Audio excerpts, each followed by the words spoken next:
page-turners, and welcome back to the channel. I'm Matthew, the man with a hat who reads, and it's book haul time! Book hauls, as always, are my favorite videos to make because I love showing off what I've recently acquired, and they're my favorite videos to watch because I love seeing what everybody else has recently gotten and is excited about. And this is the book haul for May and June 2023. June, of course, being my birthday month, so there's a ton of stuff in there from that, plus a nice shopping trip that I made.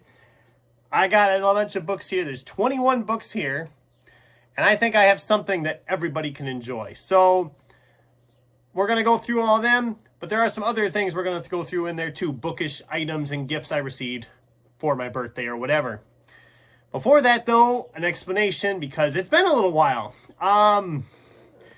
My computer had to go into the shop, and I do all my editing on the computer, and a lot of the YouTube stuff, of course, on the computer, so it kind of shut me down for a little while here. I'm not exactly sure how long it's been, just because I'm filming this ahead of time, so I honestly don't know how long it's been since I posted a video, but it's probably been at least it's probably been at the very least a few days, so maybe even a week. I don't exactly know. So all said and done, that's the little background what's going on, but I'm back up and running. We're good to go now, and everything should run smoothly from here on out. So without further ado, let's dive in. All right, so let's start with some books I bought myself in May. I was telling myself I wasn't going to buy any books in May, and I think I was okay for the most part, because in May I got a total of 4 of those 21 books, so we'll start with those. This first one I picked up at Walmart for like $6.50, $7. It's a hardcover of James Rollins' The Starless Crown. I haven't read this one yet, and I actually realized as I was rewriting my TBR list I carry around everywhere that I now have 3 James Rollins books I haven't read. So I really need to get back into some James Rollins soon. I don't know when I'm going to tackle this one, but I do want to read this at some point, and finding it for that, I figured I'd pick it up. And then Joe Ide's Fix It finally came. I won this thing back at like the end of March, and it didn't get here till mid-May. So, well, it was mid-March I won it. It took him 2 months to get this to me. And then, of course, I had so much to read in June, and then July with the Rainbow TBR. It's looking like August for this one now. This is like the 6th book in the IQ series. And I wanted to read it, and I was just getting really frustrated that it seemed to take them so long to get it here. But it's here now. I can tackle it whenever. I'm hoping to get to it, like I said, in August. If by some odd chance I get through my Rainbow TBR and have time, I'll probably pick it up. And then I don't know much about these, but when I was at the library, they were in their little sale box they have out in front, in the front entryway of the library. It's a steampunk series called Apparatus Infernum by A.A. Aguirre, and it's bronze gods and silver mirrors. I mean, finding them in the first 2, I thought, well, they were like 50 cents a piece. I know nothing about this series. I don't know. I'm not a huge steampunk person. I'm kind of hit or miss on that, so I don't know if I'm going to love these or hate them. But I figured for 50 cents a pop, I'm willing to take a chance on them. And if you've read these, let me know. Have you read these? Do you know anything about these? I want to know if I'm going to, I just don't know anything about them. So, okay, so then birthday rolled around, and my wonderful girlfriend, she is so great, and she always gets me stuff. She pays attention to like everything I say, apparently, because she knew I was trying to find a copy of the second Monster Hunter book, but the only copy I could find was at half price, and it was like ripped to shreds. The cover was half ripped off, the pages were crinkled and yellow. Well, she found this one somewhere, and it's in a lot better shape. It is a used book, but I don't care about used books, as you know. I think she said it was Goodwill, actually, if I remember right. But I am excited to dive back into this series. Hopefully August. I mean, I loved the first one. I'm really excited to take in the second one. I love the shine. Really nice. Makes the picture look good, doesn't it? Makes the cover really shines in the picture there. So, and then she had heard me talking about how much I love Matt Haig in one of the videos, And she picked up one I haven't read by him called The Possession of Mr. Cave. Following the tragic deaths of his wife and son, antique dealer Terence Cave is left alone to raise his only daughter. As the young girl struggles to come to terms with the loss of her twin brother, Terence observes changes in her behavior. And it's more like a paranoia. It says it's a psychological investigation into the relationship between parents and teenagers and a story of nail-biting tension. I'll be honest, I don't really even need to know anything because Matt Haig, like I said, has been a 5-star author for me on every book of his I've read. So I'm very excited to dive into this. I haven't decided when. It's not terribly long. I might try to squeeze it in August because I need more to read in August. Otherwise, possession, psychological stuff, it might work for October of Horror. If I don't get it in either of those months, I am going to get to it before the end of the year because I love Matt Haig's writing. I just love it. And I did a whole video about that, so I'm not going to go into all that again. My sister got me this really cool bookmark. Schoolhouse Rock, which is great. I love the bookmark. It's almost too nice. I don't know if I want to use it or not. It's just too nice. I'll probably use it if I'm being very careful with it, of course. And then she found a Mitch album I didn't have, The First Phone Call from Heaven. She asked me why I didn't have this one when I have so many other ones. And I'm like, well, I don't even know. Because I know I read it, but it's been so long and I honestly don't remember it. If I didn't like it as much as some of his other ones, and that's why I didn't pick it up, I don't know. So I'm going to have to reread this at some point. I am thinking about, next year doing a reread of Mitch Albom's stuff. So that is a plan right now. Then she also picked me up a John Gardner James Bond novel, Win, Lose, or Die. And I'm prefacing this by also saying my mom got me The Man from Barcelona. Oh, Barbarossa, not Barcelona. 0 - 10 by Raymond Benson. And Roll of Honor, also by John Gardner. This is a project I've been wanting to tackle, is trying to get all these James Bond paperbacks. There's a ton of them. I don't know when I'm going to read these either. I do want to get into reading these again, so that might be something I start next year and just start taking like a James Bond book a month, starting with the Ian Fleming ones and working my way up to John Gardner and so on and so forth. I've read some of them, so some of them will be rereads, some of them will be new things. It'll be just kind of a fun little thing to do.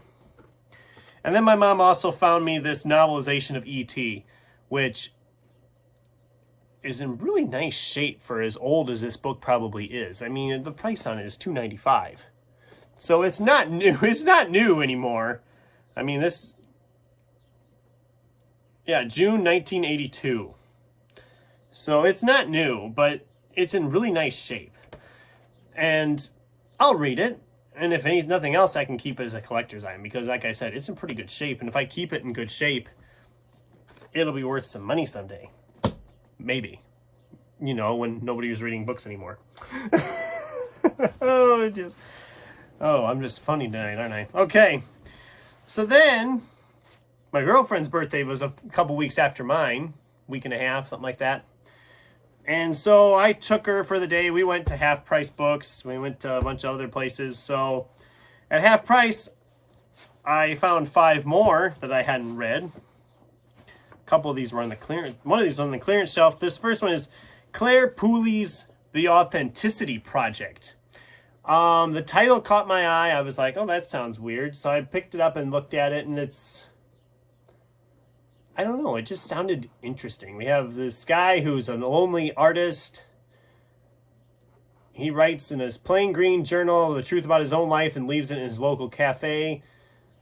Then this cafe owner adds to it and leaves the book in the coffee bar across the street. And then people just keep adding into this truth about themselves because he doesn't think the world is really honest with themselves at all. And it just sounded like something I thought would be interesting. And I'll be honest, when I find a book that has multiple copies in the half-price bookstore and then there's like a handful of them in the clearance corner, I'm like, okay, what's the deal? I'm very curious why there was so many copies of this book floating around. So I will give this a shot. I don't know when, but it sounded interesting. And it's not terribly long, so I could probably squeeze it in by the end of the year. Maybe it'll be a nice, pleasant surprise. Then I found a David Mitchell I hadn't read. I've been a huge fan of David Mitchell since I read Cloud Atlas. I loved Utopia Avenue. What was the Bone Clocks was really good. But I never read the Thousand Autumns of Jacob de Zoet. I never know how to pronounce that name. He uses that de Zoet name in so many of his books, but yeah, I wanted to read another David Mitchell. It's been a while. His style can be very intimidating, but once you get into them, they usually fly really quickly. I do love his stuff, and it's good to find one I haven't read by him. So, again, I don't know when I'll get to it. This might be one I set aside for a while. It's thick enough. It's almost 500 pages. I don't know. I will read this at some point, obviously. I want to read it. I just don't know when. Then we have Christopher Moore's Lamb, The Gospel According to Biff, Christ's Childhood Pal. I read some Christopher Moore once. Oh, God, it's been years. And I was not a huge fan, but then I realized later it's because the book I was reading was actually the second in a series by him. So that might have been part of it. And then I watched a video from the Ginger Bibliophile, and she was talking about she loves Christopher Moore's stuff. And I thought, well, you know what? I should give him another shot. So I thought, here we go. We'll give it a shot and see how it goes. I don't know. It's religious. It's religious parody of a kind, so I think it'll be entertaining anyway. I'm excited to give it a shot. I don't know when it'll be, but I will give it a shot at some point. Maybe yet this year. It'd be nice to get to it this year and see if I'm still a fan of, if I am a fan more so than I was the last time I tried his stuff. They have a ton of Christopher Moore stuff at Half Price Books. And it'd be nice to try it, and if I enjoy it, I can get more. These last two I don't know much about. One was called Way of the Wolf, Book 1 of the Vampire Earth. Welcome to the year 2065. Earth is under new management. I don't know. It sounded really interesting, post-apocalyptic. The bloodthirsty reapers have come to Earth to establish a new order built on the harvesting of enslaved human souls. They rule the planet. They thrive on the scent of fear. And if it is night as sure as darkness, they will come. It just, the cover art was kind of cool, I thought. It kind of looked interesting. The back here says, if the Red Badge of Courage had been written by H.P. Lovecraft. So that's an interesting combination, but I don't know. It's the first in a series. I don't know if there's a lot to this series. They only had the first book on the shelf there. And I thought, I'll give it a try. Why not? I'm always willing to try something new.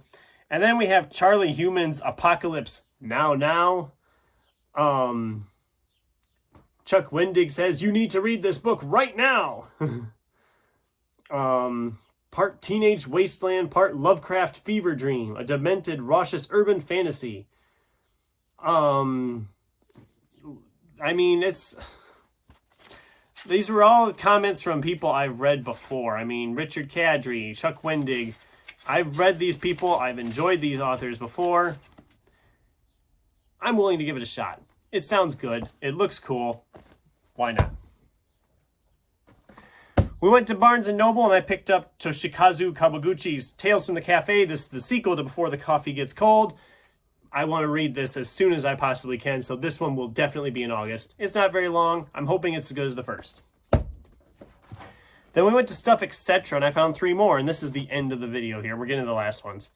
I found Thomas Cobb's Crazy Heart, a novel. I did not realize the movie Crazy Heart had a novel. This novel was published in '83. It's a country western novel, so I think I'll probably save this for next year in June on the Range, even though it's not exactly a western. There's this weird one I found by I'm not even going to try to say that name. Audur Ava, all those there, called Hotel Silence. I don't know much about it. It sounded interesting. So he moves into this hotel and kind of changes his life. It's not very long, and it was like $2. And then Scott Thomas's Kill Creek, a novel. This sounds really good. It's about four famous horror authors spending the night in one of the world's most notorious haunted houses. It's a perfect one for October of Horror. It looks really good. It looks creepy. I mean, we got those people standing up on the top of the house. I think I'll be excited to read that one. And yeah, that's my book haul for the month of May and June 2023.